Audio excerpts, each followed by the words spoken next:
சட்டத்தரணி ஒருவரும் அவருடைய மனைவியும் சுட்டுக் கொல்லப்பட்ட சம்பவம் உங்கள் எல்லாருக்குமே தெரியும். அந்த சம்பவத்தில் ஈடுபட்ட 2 துப்பாக்கிதாரிகளும் கைது செய்யப்பட்டிருக்கிறார்கள். 2வது துப்பாக்கிதாரி மொனராகலை பகுதியில் ஒரு வீட்டில் பதுங்கியிருந்த போது கைது செய்யப்பட்டிருந்தார். அவர் இப்போ தன்னுடைய வாக்குமூலத்தில் பல அதிர்ச்சியான தகவல்களை சொல்லியிருக்கிறார். என்ன சொல்லியிருக்காருன்னு சொன்னால், போலீஸ் கேட்டிருக்குது, அதாவது விசாரணை நடத்தின விசாரணையாளர்கள் கேட்டிருக்கணும். அது சரி, போய் லோயரை சுட்டியே இவர்தான் அந்த லோயர், இவரைத்தான் சுடணும் என்று சொல்லி எப்படி அடையாளம் கண்டனி என்று சொல்லி விசாரணையில் கேட்டிருக்கிறோம். கேட்கத்தானே வேணும். ஏன் சொல்லுங்க பாப்போம்.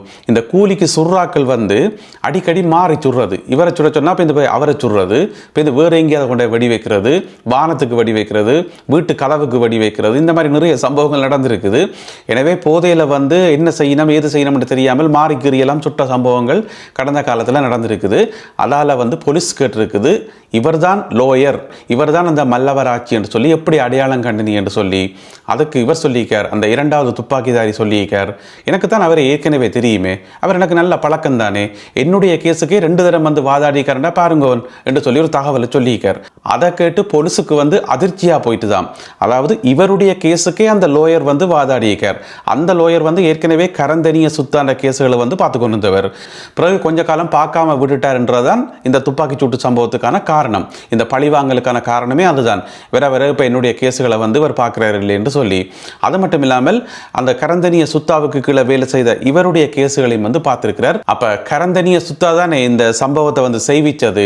அப்போ அவர் நல்ல பொருத்தமான ஆளை தான் தெரிவு செய்திருக்கார். துப்பாக்கியில் கொண்ட சுடுறதுக்கு பொருத்தமான ஆளை தான் தெரிவு செய்திருக்கார்.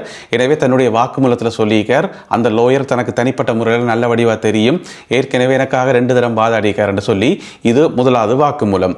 அது மட்டும் இல்லாமல் போன வருஷம் பூசா சிறைச்சாலையினுடைய அத்தியட்சகர் ஒருவர் கொல்லப்பட்டிருந்தவர். அவருடைய பேர் ஸ்ரீதத் தம்மிக என்று சொல்லி, ஸ்ரீதத் தம்மிக, அவரையும் தான் சுட்டு என்று சொல்லி வாக்குமூலம் கொடுத்திருக்கிறார். அந்த சம்பவத்தில் தான் நேரடியாக ஈடுபட்டு என்று சொல்லி. அது மட்டும் இல்லாமல் தன்னுடைய ஒரு கூட்டாளியையும் கூட்டிக் கொண்டு போனவராம். அவருடைய பேர் லலா என்று சொல்லியிருக்கார். இப்போ அந்த லலா ஆர் என்று சொல்லி போலீஸ் இப்போ தேடிக்கொண்டிருக்குது. எனவே மிக விரைவில் அந்த லலாவும் கைது செய்யப்படுவார் என்று சொல்லி எதிர்பார்க்கப்படுது. அப்போ அது மட்டும்தான் இவர் செய்த கொலையாண்டு பார்த்தீங்கன்னு சொன்னால், இல்லை தென் மாகாணத்தில் நான் இன்னும் 3 கொலைகள் செய்தனான்னு சொல்லி அதனுடைய விவரங்கள் எல்லாத்தையும் சொல்லி வச்சுக்கார் இந்த 2வது துப்பாக்கிதாரி. என்ன பிரச்சனைன்னு சொன்னால், இனி ஜென்மத்துக்கு வெளியில் வரையலாது, அரசியல் செல்வாக்க பயன்படுத்தி கொண்டு இந்த பிணையில் வெளியில் வர அந்த கதைக்கே இடம் இல்லை, அதால் எல்லாத்தையும் பிடிச்சி சொல்லி விடுவோம், போனால் போகுது, ஒரு ஒப்புதல் வாக்கு மூலம் மாதிரி எல்லாத்தையும் பிடிச்சி சொல்லுவோம்னு சொல்லி போட்டு எல்லாத்தையும் சொன்னாரோ, அல்லது அவருக்கு கொடுக்கப்பட்ட பூசை நல்ல கனமான பூசியோ தெரியல. எனவே கொடுத்த குடுவையில் எல்லா உண்மைகளையும் உளறி இருக்கிறார் இந்த மனோஜ் உதயங்க என்று சொல்லப்படுற இந்த 2வது துப்பாக்கிதாரி. முன்னாள் புலனாய்வு அதிகாரி சுரேஷ் சாலே கைது செய்யப்பட்டாலும் கைது செய்யப்பட்டார். தென்னிலங்கையில் ஒரே கண்டன மழையாக கிடக்குது. எல்லாரும் தங்களுடைய கண்டனங்களை சொல்லி கொண்டிருக்கிறோம். எல்லாரும் இந்த எதிர்கட்சியாக்கெல்லாம் சரத் வீரசேகர இருக்காரு தானே, உங்களுக்கு தான் தெரியுமே, அவர் ராஜபக்ச குடும்பத்தோட எவ்வளவு நெருக்கம் என்று சொல்லி அவர் சொல்லி வச்சுக்கார். இது அநியாயம், அட்டகாசம், அதே வசனங்கள் தான். இது புலம்பெயர் தமிழர்களை, புலிகளை சந்தோஷப்படுத்துறதுக்காக செய்யப்பட்டது, அரசியல் நோக்கத்துக்காக செய்யப்பட்டது. அவர் எந்த விதமான பிழையும் செய்யல. எங்கேயோ இருக்கிற ஒரு தொலைக்காட்சி, அதாவது பிரித்தானியாவில் இருக்கக்கூடிய சேனல் 4 தொலைக்காட்சியில் ஒரு ஆவணப்படத்தை வச்சுக்கொண்டு நீங்கள் கைது செய்திருவீங்களா, ஏன் கைது செய்தீங்க, எதுக்கு கைது செய்தீங்கன்னு சொல்லி பயங்கரமாக பொங்கி வச்சுக்கார் சரத் வீரசேகர. என்ன பிரச்சனைன்னு சொன்னால், அந்த ஈசர் குண்டு தாக்குதலோட சுரேஷ் சாலே அவர்களுக்கு ஒரு தொடர்பு இருக்குன்றது முதலாக தெரிய வந்தது சேனல் 4 தொலைக்காட்சி வெளியிட்ட அந்த ஆவணப்படத்தில் தானே. அதில் ஆசாத் மௌலானா பிள்ளையானினுடைய செயலாளர் ஆசாத் மௌலானா வாக்குமூலம் கொடுக்க போய்த்தானே அது தெரிய வேண்டி வந்தது. அதை தவிர வேறு வெளியில் தெரியக்கூடிய எவிடன்ஸுகள் ஒன்றும் இல்லை. அப்போ இவ என்ன சொல்லி நம்ம சொன்னால், அந்த ஒரு படத்தை வச்சுக்கொண்டு, அதே சும்மா பொய்யா எடுத்த படம், அது உண்மை இல்லை, அதை வச்சுக்கொண்டு கைது செய்திருவீங்களா? நாட்டுக்காக போராடின ஒரு புலனாய்வு அதிகாரி, இயக்கத்துக்கு எதிராக நிறைய நடவடிக்கைகளில் அவர் நேரடியாக ஈடுபட்டிருக்கிறார். அப்படிப்பட்ட ஒரு திறமையான புலனாய்வு அதிகாரியை உங்களுடைய சுய லாபத்துக்காக தண்டிக்கிறீங்களான்னு சொல்லி சரத் வீரசேகர பொறிஞ்சு தள்ளி வச்சுக்கார். பிறகு விமல் வீரவன்ச சும்மா இருப்பாரா? அவருடைய கட்சி ஒன்றுக்கு தானே சுதந்திர தேசிய முன்னணி என்று சொல்லி அந்த கட்சி சார்பாகவும் கடுமையான கண்டனம் வெளியிடப்பட்டிருக்கிறது. விமல் வீரவன்ச வரையில் அவருடைய கட்சியைச் சேர்ந்த ஒரு முக்கியமான உறுப்பினர் நேற்று பத்திரிகையாளர் சந்திப்பை வச்சு அதில் தன்னுடைய கண்டனத்தை சொல்லியிருக்கார். இதே புராணம் தான் வெளிநாட்டில் இருக்கிற தமிழர்களை வந்து சந்தோஷப்படுத்துவதற்காக, புலிகளை சந்தோஷப்படுத்துவதற்காக, அரசியல் லாபத்துக்காக என்று சொல்லி அதே அரைச்ச மாவை வந்து அரைச்சி வச்சிருக்கணும். அதுக்காகத்தான் இவர் கைது செய்யப்பட்டார் என்று சொல்லி அவை ஒருத்தருக்குமே விளங்கல, அல்லது விளங்கியும் விளங்காத மாதிரி இருக்கணும்னோ தெரியல. இந்த ஈஸ்டர் குண்டு தாக்குதல்ன்றது முழுக்க முழுக்க ஒரு அரசியல் நோக்கத்துக்காக செய்யப்பட்ட ஒரு சதிதான். ராஜபக்சர்களை வந்து மீளவும் ஆட்சிக்கு கொண்டு வரத்துக்காக செய்யப்பட்ட ஒரு நாடகம் என்றது எல்லாருக்கும் தெரியும். அப்ப அதுல வந்து சுரேசாலை சம்பந்தப்பட்டிருக்கார் என்று சொல்லி 102 சாட்சியங்கள் இருக்காம் போலீஸ்கிட்ட என்று சொல்லி இன்னும் ஒரு தகவல் ஒன்று வந்திருக்குது. ஆனா போலீசார் வந்து இதுவரைக்கும் உத்தியோகபூர்வமாக வாய் திறந்தோன்னு சொல்லல. அன்றைக்கும் வந்து போலீஸ் ஊடக பேச்சாளர்கிட்ட கேட்டபோது சொன்னவர் என்னன்னு சொன்னா, இன்றைய தான் நாங்கள் கைது செய்திருக்கிறோம், விசாரணைகள் முடியும் வரைக்கும் நாங்கள் எந்த தகவலும் சொல்றதாக இல்லை, பிறகு சொல்றோம் என்று சொல்லி. அது வந்து சொல்ல வேண்டிய அவசியம் இல்லை.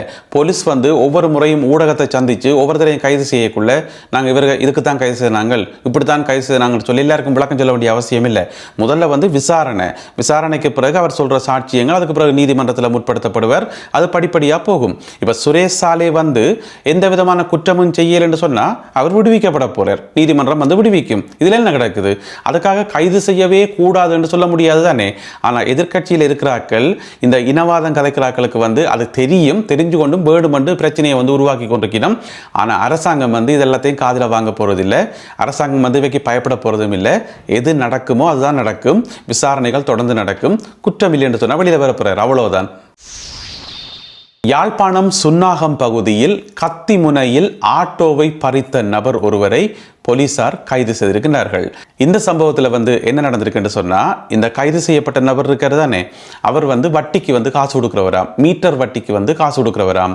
அப்போ ஒருத்தர் வந்து இவர்கிட்ட காசு வாங்கியிருக்கிறார், மீட்டர் வட்டிக்கு வந்து காசு வாங்கியிருக்கார். அந்த காசை வந்து ரெகுலராக கொடுத்து கொண்டு வந்தவராம். பிறகு கொஞ்ச காலம் கழிச்சு ஏதோ வட்டி கொடுக்க பிந்தி போச்சோ, இல்லை முதல்ல கொடுக்க பிந்தி போச்சோ, ஏதோ பிரச்சனை. அப்போ அதுக்காக இவர் என்ன செய்கிறார், ஒரு கத்தியையும் கொண்டு அவர்கிட்ட வீட்டை போய் இரவு நேரத்தில் போயிட்டு அந்த கத்தியை காட்டி விரட்டி அங்கே நின்று ஆட்டோவை தூக்கி கொண்டு போட்டார். அந்த ஆட்டோவினுடைய பெறுமதி வந்து 17 லட்சம் ரூபாவாம். எனவே காசை கொண்டு வச்சு போட்டு ஆட்டோவை கொண்டு போட்டு சொல்லியிருப்பார் போலக்கு. போய் கத்தியை காட்டி ஆட்டோவை குத்தி கொண்டு வந்துட்டார். அப்போ அவை என்ன செய்யணும், நேராக போய் போலீஸில் சொல்லியிருக்கணும், இந்த மாதிரி வீட்டை கத்தியோட வந்துட்டார் இரவு நேரத்தில் என்று சொல்லி. அப்போ சுன்னாகம் போலீஸ் நிலைய பொறுப்பதிகாரி எஸ் நிதர்சன் தலைமையிலான குழுவினர் போயிட்டு குறிப்பிட்ட அந்த நபரை கைது செய்து இப்பொழுது விசாரணைகள் முன்னெடுக்கப்பட்டு வருகின்றன. அவர் மல்லாகம் நீதிமன்றத்தில் முற்படுத்தப்படுவார் என்று சொல்லி சொல்லப்படுகிறது. எனவே இப்படியான ஒரு சம்பவம் யாழ்ப்பாணம் சுன்னாகம் பகுதியில் இடம்பெற்றுள்ளது. கச்சதீவு புனித அந்தோணியார் ஆலயத்தினுடைய வருடாந்த திருவிழா இன்று 27ஆம் திகதியும் நாளை 28ஆம் திகதியும் சிறப்பாக நடைபெறுவதற்கு ஏற்பாடுகள் செய்யப்பட்டிருக்கின்றன. இன்றைக்கு பார்த்தீங்கன்னு சொன்னால், இன்றைக்கு 27ஆம் திகதி பின்னேரம் 4:30 மணிக்கு கொடியேற்றமாம். கொடியேற்ற நிகழ்வை தொடர்ந்து பிறகு வழிபாடுகள் இடம்பெறும். அதுக்கு பிறகு திறந்த வெளி சிலுவை பாதை என்ற ஒரு நிகழ்ச்சி நடைபெறுமாம். இந்த திறந்த வெளி சிலுவை பாதை நிகழ்ச்சியை வந்து இலங்கை பக்தர்களும் இந்திய பக்தர்களும் இணைந்து ஏற்பாடு செய்திருப்பதாக சொல்லப்படுது. பிறகு நாளைக்கு 28ஆம் திகதி காலம வந்து கூட்டு திருப்பலி பூஜைகளும் அதோட ஏனைய நிகழ்வுகளும் வருடாந்த பூசை சம்பந்தப்பட்ட நிகழ்வுகளும் இடம்பெறும் என்று சொல்லி சொல்லப்படுகிறது. இந்த முறை வந்து கச்சதீவு திருவிழாவில் கலந்து கொள்வதற்காக தமிழகத்தில் இருந்து ராமேஸ்வரத்தில் இருந்து 110 படகுகளில் கிட்டத்தட்ட 110 படகுகளில் 4000 வரையான பக்தர்கள் கலந்து கொள்வார்கள் என்று சொல்லி சொல்லப்படுகிறது. அதே வேளையில் தாயகத்தில் இருந்து கலந்து கொள்கிற பக்தர்கள் வந்து யாழ்ப்பாணம் மத்திய பேருந்து நிலையம் இருக்குதானே, அதில் இருந்து குறிகட்டுவான் இறங்கு துறைக்கு வந்து போறதுக்கு பேருந்து சேவைகள் ஏற்பாடு செய்யப்பட்டிருப்பதாகவும் சொல்லப்படுகிறது. இன்றைக்கு அதிகாலையில் இருந்தே அந்த பேருந்து சேவைகள் இருக்கும் என்று சொல்லி, எனவே கச்சதீவு புனித அந்தோணியார் ஆலயத்தினுடைய வருடாந்த நிகழ்வுகள் இன்றும் நாளையும் இடம்பெறுகின்றன. அடுத்ததாக இன்றைய கருத்தோவியம், இன்றைக்கு ஒரு வித்தியாசமான கருத்தோவியம், கிரிக்கெட் சம்பந்தப்பட்ட கருத்தோவியம். உங்களுக்கு தெரியும், இப்போ கிரிக்கெட் போட்டியில் வந்து இலங்கை அணி வந்து தோத்துட்டுது, அதாவது இறுதி போட்டிக்கு வந்து தகுதி பெறாமல் தோத்துட்டுது. இலங்கை அணியினுடைய உலக கிண்ணம் வந்து அந்த கனவு வந்து கலைஞ்சிட்டுது. அதை குறிக்கும் விதமாக இந்த கருத்தோவியம் வரையப்பட்டிருக்கிறது. இதில் வந்து கிரிக்கெட் மைதானத்தில் பார்த்தீங்கன்னு சொன்னால் கீழே வந்து பிட்டிய கிடங்கு மாதிரி கிடக்குது. அதை என்ன கிடங்குன்னு சொல்லி நான் சொல்ல விரும்பல. அதில் வந்து ஒரு ஆள் வந்து கீழே போகிறார், அந்த குழிக்குள்ளே போகிறார், குட் பாய் என்று சொல்லி போட்டு போறார். அவருடைய ஷர்ட்ல வந்து ஸ்ரீலங்கா கிரிக்கெட் என்று சொல்லி எழுதப்பட்டிருக்கிறது. எனவே இதுதான் ஸ்ரீலங்கா கிரிக்கெட் டீமினுடைய இன்றைய நிலைமை என்று சொல்லி இந்த ஒரு கருத்தோவியம் அழகாக எடுத்து காட்டுகிறது. இந்த ஒரு கருத்தோவியம் மற்றும் இன்றைய காணொலியில் பகிர்ந்து கொள்ளப்பட்ட செய்திகள் தொடர்பான உங்களுடைய கருத்துக்களை மறக்காமல் கீழே எழுதுங்கள். மீண்டும் சந்திப்போம் உறவுகளே. நன்றி, வணக்கம்.